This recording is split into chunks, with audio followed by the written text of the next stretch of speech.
Hi, this week I want to talk about the different ranges in martial arts. Basically, I'm talking about the distance between you and the attacker or potential attacker in self-defense. So the first and the farthest distance is the awareness range. And basically that just means paying attention to what's going on around you. I see it happen all the time. I see kids walking home from school or people walking down the side of the street and they have a hood on and you can see the cord from their headphones hanging down, and then they've got their face locked onto the screen on their phone, and they're just walking down the sidewalk not paying any attention to what's going on in the world around them. This is one of the worst things you can do if you're trying to have the mindset of a martial artist. You should always be aware. Now, I love music and I love listening to music with headphones, but one thing, if I'm in a public place, especially by myself, I'm not going to stick both headphones in, or I'm not going to put them in my ears all the way to where they block out all the sound around me. God gave us senses for a reason. We know what's going on in the world around us. We can hear somebody walking behind us or next to us, and when you deprive your senses, you're really limiting the awareness aspect in the martial arts, and you're putting yourself in a dangerous position. Another good tip for the awareness aspect is going beyond just your own senses and using other things like an alarm system, pets. I brought my dog with me today and she's been barking. I've had to reshoot a couple parts of this video already because every time somebody walks by outside, she starts barking at them. So, and it's not a bad thing. That's a good reason to have a dog. They can really help, especially for cases like home invasion, things like that. Having a pet that can alert you to an attacker is not a bad idea. So the next range from awareness is what I would call weapon range or projectile range. Now there's different types of weapons that are going to have different reaches, of course, but what I'm referring to are guns or things that you can maybe throw at an attacker. Now, throwing something at an attacker might not seem as effective as a gun, but the thing about weapons is you have to use the best weapon available to you. So weapons aren't just defined by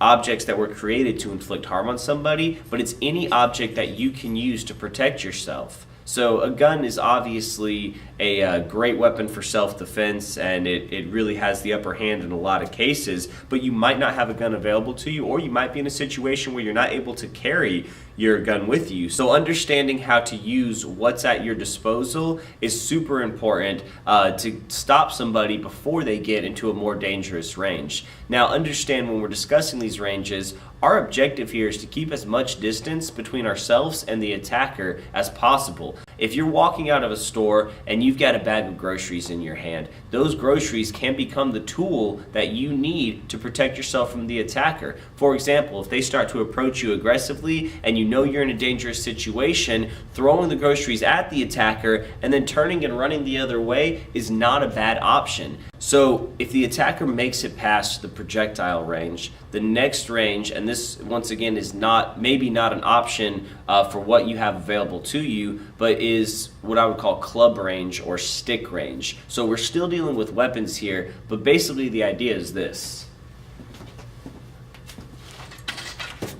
A stick, a club, a baseball bat, a pipe has more reach than your arm or your leg. And of course, the longer the weapon, the more reach it's going to have. My punch only reaches about this far, but when I add that to my hand, you can see I've got a little bit more distance on it. Even my kick, we've discussed before how your legs are longer than your arms and they have more reach, but even from a kick, the weapon still has more distance, and I can keep both feet on the ground.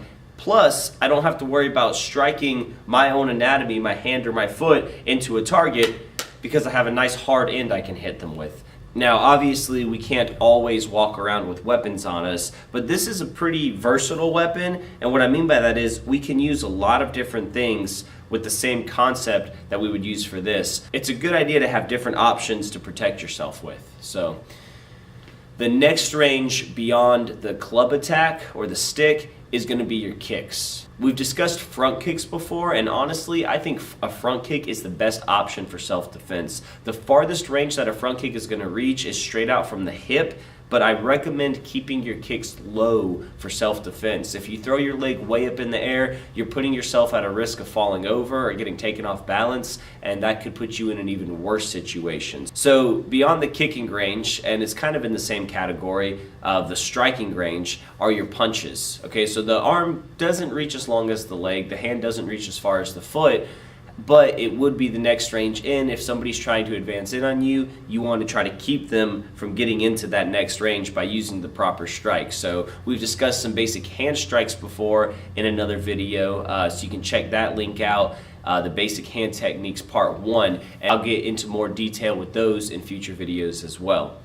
So beyond the punches and kicks, we're getting into elbows and knees as we start getting into close quarters. Now, I've seen knee strikes taught in different ways, and one method that I really like is how they teach it in Muay Thai.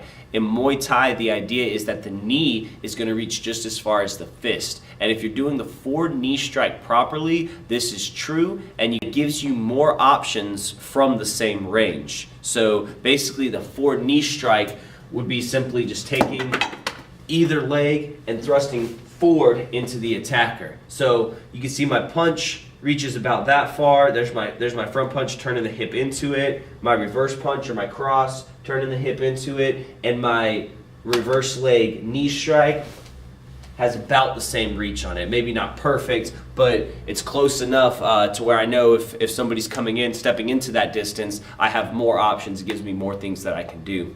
So after the knee strikes, they would be stepping into elbow range. And remember, these different strikes and these different techniques are meant to be used in combinations. So I'm not just going to use strictly knees, knees, knees, one after another, or elbow, elbow, elbow, one after another. I'm going to use these in combinations and try to create more distance between myself and the attacker. So even if I start with a shove, thrust kick, and then he goes to step back in and I come up with a punch, whatever you have to do to create that space and give yourself an opportunity to escape.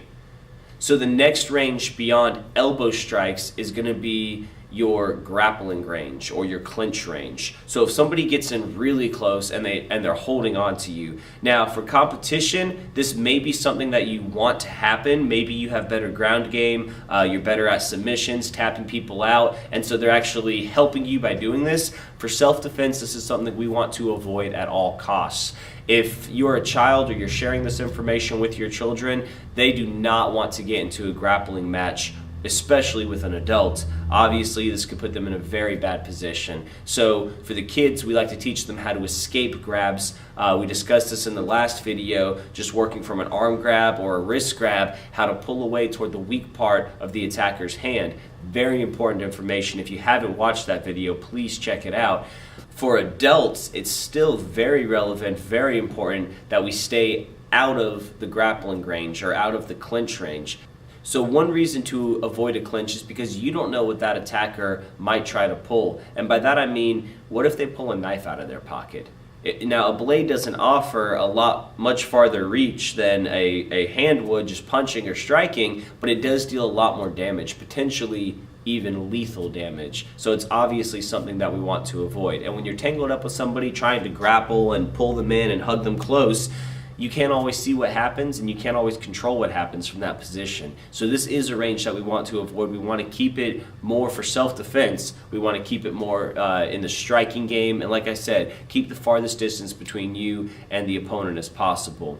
Now, the next range in is actually not any different as far as distance goes from grabbing or grappling, but it's going to the ground. So you're still up against the person either way, physically up against that person, whether you're on your feet or on the ground. But going to the ground is going to put you in an even worse position for self-defense, because now you don't just have to worry about maybe them pulling a weapon, but you have to worry about if one of their friends, one of their buddies, partners in crime approaches, and the position that you find yourself in. Now, whether you're on top or bottom, it doesn't matter. Being on the ground is a bad idea for self-defense. Obviously, if you're pinned and you're on your back, a lot of bad things can happen from there. I understand in Brazilian Jiu-Jitsu that having a guard, having your legs wrapped around your opponent does give you a more controlling position. However, you're still in a bad place for self-defense because your back is on the ground and you have somebody over you that can do a lot of damage. So being efficient on the ground, being efficient in martial arts like Brazilian Jiu-Jitsu is important. Don't misunderstand me. I love the art, and it's a very important thing to know, because if you find yourself in that position, you'll be able to handle yourself and recover, maybe even end it a lot more quickly, but don't plan on staying on the ground or taking it to the ground on purpose. There's a lot of other things that can happen from that angle, and you're not in a great position to defend yourself. Even if you're on top, even if you have your opponent on their back and you're on top laying down strikes, you're still in a bad position, because it wouldn't take very much for somebody to kick you in the head if you're on your knees. And so what I mean is, if one of their buddies shows up and just walks up and just kicks you in the face, now who's on top? You're going to roll over and you're going to be in a really bad position really quickly. So it's something we want to avoid. If you do get taken to the ground, don't panic, don't freak out, don't think it's all over. There are ways out, there are techniques we can use to get out of there, and there are a lot of techniques that are taught in Brazilian Jiu-Jitsu that you can use to get to a better position once on the ground, but don't make that your primary martial arts. Make sure you understand these different options that I talked about. So the very first one, just to recap, was the awareness aspect. Paying attention to what's going on around you.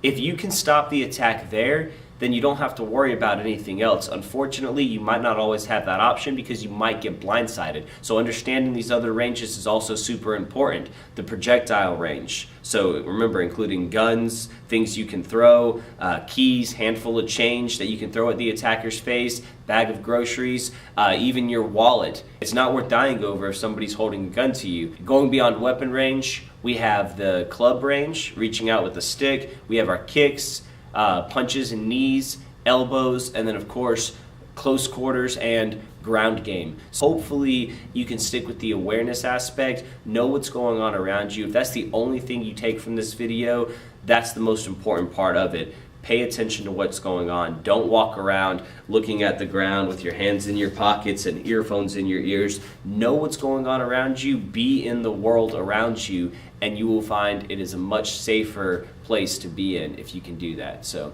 thanks for watching. If you haven't subscribed to the channel, click the button below. Look forward to our videos each week. Thanks a lot.